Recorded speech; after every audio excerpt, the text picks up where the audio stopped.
ગુજરાતમાં કેટલા શક્તિપીઠ આવેલા છે અને કયા કયા? જય દ્વારકાધીશ મિત્રો, હું રાજપાલસિંહ ઝાલા આજના એક ઐતિહાસિક વિડીયોમાં તમારું હાર્દિક સ્વાગત કરું છું. મિત્રો, આજે આપણે જાણીશું ગુજરાત રાજ્યમાં કેટલા શક્તિપીઠો આવેલા છે અને કયા કયા આવેલા છે. આપણા ગુજરાત રાજ્યમાં મુખ્ય 4 શક્તિપીઠો આવેલા છે. પહેલું છે અંબાજી શક્તિપીઠ, જે અંબાજી માતા મંદિર તરીકે ઓળખવામાં આવે છે. બીજું છે મિત્રો પંચમહાલ જિલ્લાનું પાવાગઢ શક્તિપીઠ, જેમાં મહાકાલી માતાનું અદ્ભુત મંદિર છે. ત્રીજું શક્તિપીઠ બહુચરાજી શક્તિપીઠ, જે બહુચરાજીમાં આવેલું છે, જે ખૂબ જ પ્રખ્યાત છે. અને ચોથું અને છેલ્લું શક્તિપીઠ જે ભરૂચમાં આવેલું છે, અંબાજી શક્તિપીઠ તરીકે જાણીતું છે. અને હા મિત્રો, આપણે ટૂંક જ સમયમાં સંપૂર્ણ ભારતના તમામ શક્તિપીઠો વિશે ચર્ચા કરવાના છે.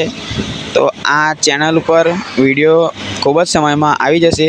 તો આપણી આ યુટ્યુબ ચેનલને જો તમે સબસ્ક્રાઈબ ના કરી હોય તો સબસ્ક્રાઈબ કરી લેજો. અને હા, વિડીયો પસંદ આવ્યો હોય તો તમારા મિત્રોને શેર કરી દેજો. જય માતાજી.